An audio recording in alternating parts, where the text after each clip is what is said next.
Garmin Fenix 8 or Garmin Forerunner 970? Which watch is better? These are two of the best and also most expensive watches from the Garmin lineup, and I've had the chance to thoroughly test both.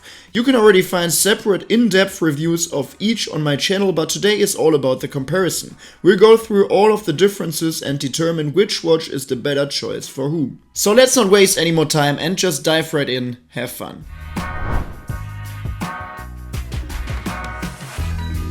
One of the biggest differences between both watches lies in the design and build quality. The Fenix 8 is primarily an outdoor sports watch, which means it's extremely high quality and rugged. Depending on the version, the case is made of stainless steel or titanium and the watch weighs between 80 and 100 grams. The Forerunner, on the other hand, is mainly aimed at runners and prioritizes a lightweight build. Although its bezel is also made of titanium and the display is protected by sapphire glass, much of the rest is made of plastic. For example, the back of the case, plastic on the Forerunner 970 versus metal on the Fenix 8. At just 56 grams, the Forerunner is also significantly lighter, something you definitely notice when wearing it day to day. The Fenix 8 also features leak-proof buttons, is water-resistant up to 10 ATM, and is therefore suitable for diving. The Forerunner 970 lacks these special buttons and offers water resistance only up to 5 ATM.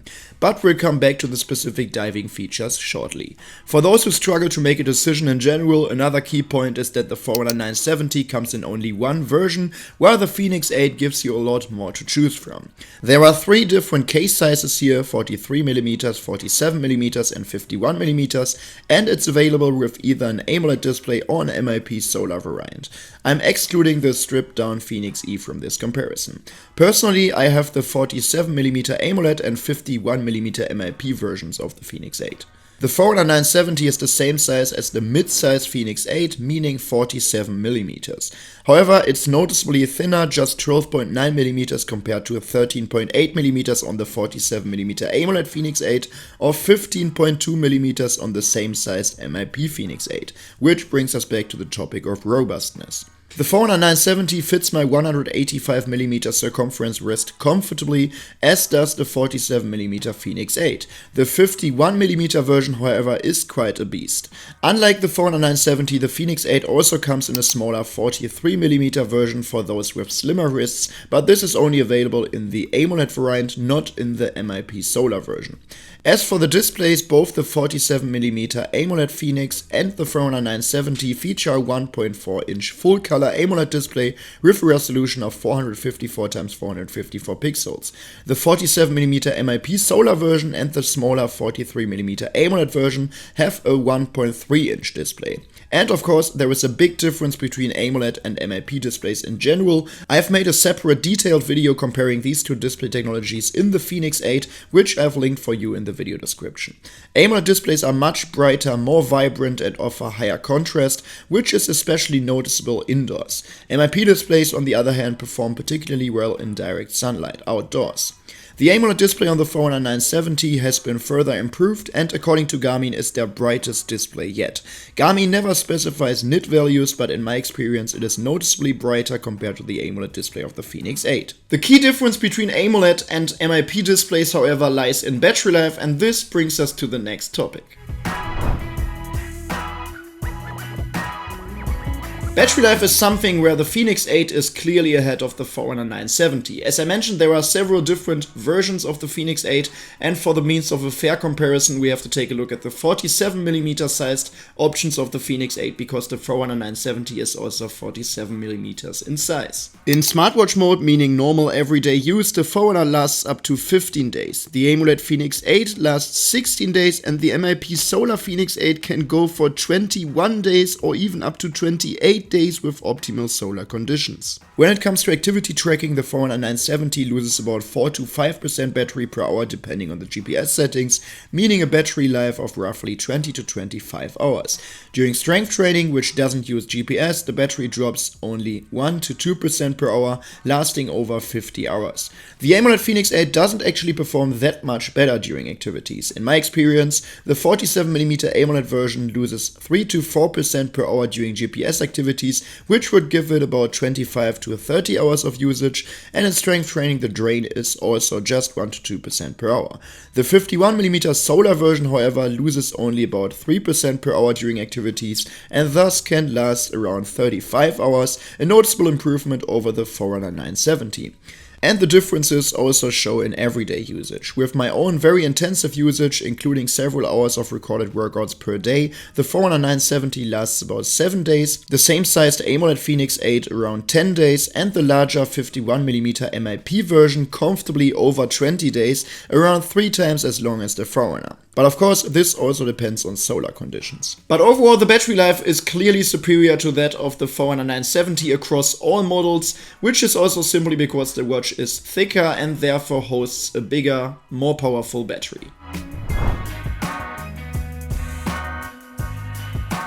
Let's now talk about some of the differences in the sports, fitness and health features. First of all, both of these models are absolute premium sports watches, so they are equipped with almost the entire very feature-rich Garmin ecosystem, so we won't talk about all of the features in this comparison video once again, because for this I have my separate review videos. Here we will focus on the differences. On the Forerunner 970 side, we have a few new features that are currently not available on the Fenix 8. However, I can already say with confidence that these will very likely be added to the Fenix 8 via software updates. First, there is a new widget called Running Tolerance. This shows how many kilometers or miles you could run per week, essentially how much your body can tolerate without entering an overtraining state.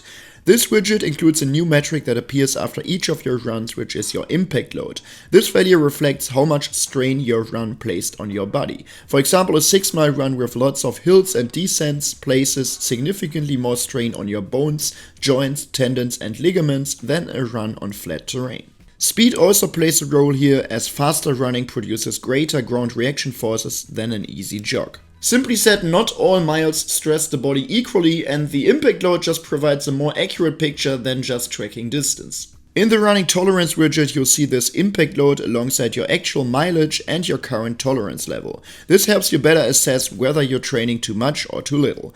Another new widget is running economy. This metric essentially tells you how much energy running costs you, or how efficiently your body converts energy into running performance. Your running efficiency, in other words. However, the watch cannot measure this value on its own. You need a compatible sensor, such as the new HRM 600 chest strap, which measures speed loss upon ground contact.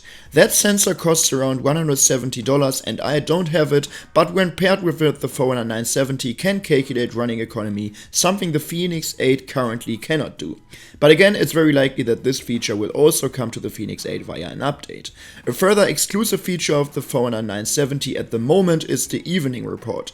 Both watches offer the morning report, but only the Forerunner currently provides an evening report a few hours before bedtime, including a summary of the day along with a preview of the next day.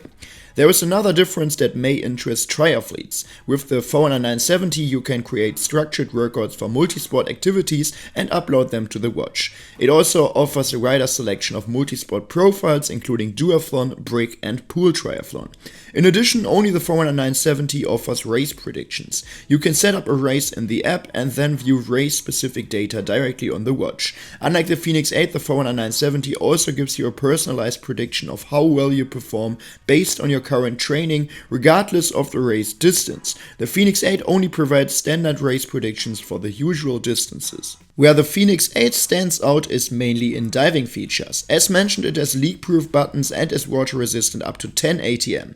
It also includes a built-in water depth sensor, which the Forerunner 970 lacks. The Fenix 8 offers specialized diving profiles like scuba diving, free diving and snorkeling. When fully submerged, the watch automatically starts a scuba diving activity. You can plan your dives, view all relevant dive data on the watch and in the app, and even get tide information. The Forerunner 970 can still be used for swimming, stand-up paddling, kayaking and snorkeling, but it's not suitable for scuba diving or for high-speed water sports like water skiing, wakeboarding, windsurfing or rafting. And in contrast to many of the features I mentioned before, this is not something a software update can just fix in the future, because it's simply due to the structural differences in the design and build quality between the watches. The Fenix 8 also outperforms the Forerunner 970 when it comes to golf features. To be honest, I'm not an expert here, but the Fenix 8 includes a swing training tool, can display wind speed and direction, and even calculate your swing tempo. Alright, so which watch is better, the Garmin Fenix 8 or the Garmin Forerunner 970? As is often the case with these comparison videos, there is simply no clear winner here, and it all depends on which features you're looking for and how much you're willing to pay for them. The Fenix 8 is more robust and premium, suitable for diving, and has significantly better battery life. Plus, you can choose between different case sizes and opt for an MIP solar version. The Forerunner 970 meanwhile is thinner, lighter, and more comfortable to wear. It offers new running widgets like running economy and running tolerance, including impact load tracking, and has more features geared toward triathletes. It also costs less, currently around $750, while the Fenix 8 ranges from $1,000 to $1,200. That said, the Fenix 8 often goes on sale, which can narrow the price gap, and as mentioned, the new training features will very likely come to the Fenix 8 in future updates as well. So if I had to choose today, based on the current prices, I'd probably go with the Forerunner 970, but honestly, I change my mind almost daily here, and ultimately you can't go wrong with either watch. If you feel like anything was missing from this comparison, it's probably because, in my opinion, there weren't any noteworthy differences in this regard, for example in heart rate accuracy or GPS tracking. For all those details, check out my individual reviews. But now I would love to hear from you, so let me know in the comment section down below which of the two watches you prefer and why. If you found this video helpful or interesting, you could really support me by giving this video a quick thumbs up as well, and support yourself by subscribing to this channel, because then you won't miss any future review videos or comparison videos like this. But for now, thanks a lot for watching and see you in the next one.